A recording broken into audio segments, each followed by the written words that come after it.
everybody. I'm going to do a little recap on the background note we read on strategies. And I'm going to compare it to my host organization for Module 6. I decided to do a PowerPoint because I'm having a bad hair day. I apologize. But here we go. So first question, how well do their intended and emergent strategies align? I would say they align very well. There's always PIs for projects. There's uh, teams and work groups always working on um, improving scores. Scores, as I mean, as I referenced in my last video, Sanford's always working to improve quality and there's a lot of money on the line to ensure that their quality measures or their quality scores are um, good. So they're constantly working, quote unquote, feedback loops to ensure that they're always improving their scores to ensure that they get that reimbursement back from Medicare, Medicaid, Blue Cross, Blue Shield, so on and so forth. So, with these work groups, I've with working with Mallory Danford and Dr. Heidi Tweet, I've attended a lot of meetings or a lot of these meetings between work groups and PIs and departments and vice presidents and so on and so forth. And they always have an intended strategy, but they're always very cognizant of those emergent strategies that could evolve as their projects are going on. Um, so do they even have a strategy, or are they completely reactionary? No, I would say they do have a strategy. They're always they have goals, and they're always working. Okay, how can we meet those goals, and what's going to interfere in preventing us from getting those goals, and then how are we going to respond um, to those issues that arise. Uh, oh, sorry, my mind just blanked. I was going to try and give an example of one here. Let's say, okay, care rounding. Um, so they wanted to get their call light numbers down on the different units within the hospital. So they implemented a program called care rounding. Now, in past years, they have tried, let me back up.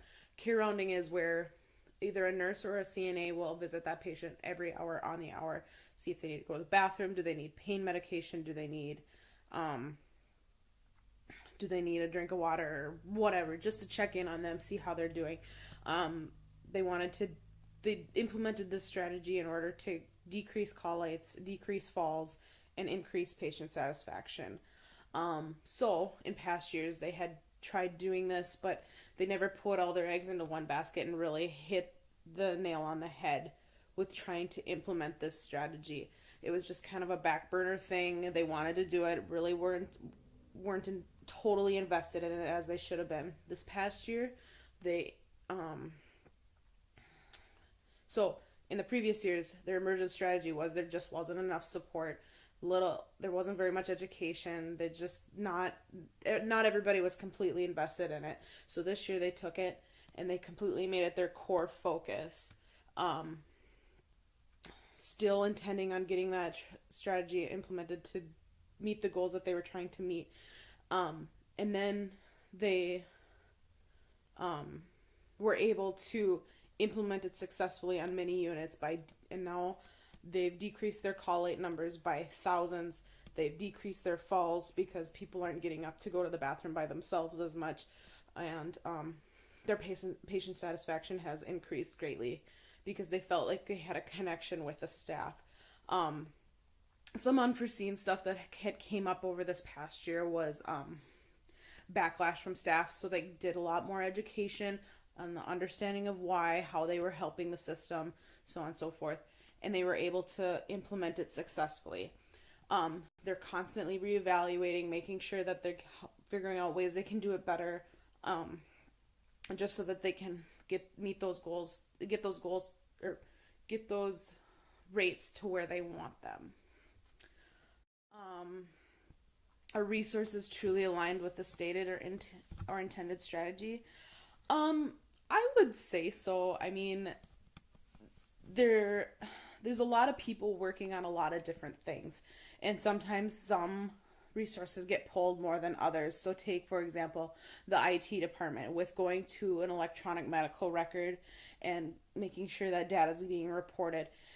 Some of that resource for the IT department is going to be pulled for for that and not for working on the EMR, and then we're not going to have enough IT staff to work on other projects like getting a new technology within the system or something like that. I mean, that's not a concrete example. I'm just kind of giving you a rough estimate of how that resources could be stretched. Um, but they're a very Sanford is a very proactive enterprise. They're always trying to stay ahead of the curve, do what they can to get their scores right.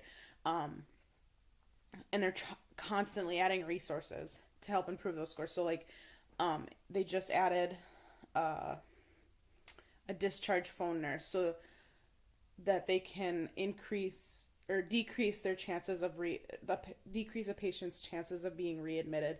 They have this phone nurse call this patient, make sure they understand their discharge instructions, make sure they're taking their meds right, and seeing if they have any questions, just so they can um, prevent those patients from being readmitted to the hospital. So they added, in this case, they added a resource in order to to prevent that from happening. So I believe that Sanford is a meets these goals or these strategies very well. I was told once too that kind of goes along with this topic. I was told by some people in the quality department. You have the people on the balcony looking at how the whole project goes, and then you have the people on the dance floor learning, actually doing the work. So sometimes the people on the balcony need to go down to the dance floor and make sure that things are going the way they are intended to go. And then the people on the dance floor need to understand what the people on the balcony are thinking. So I felt that after reading this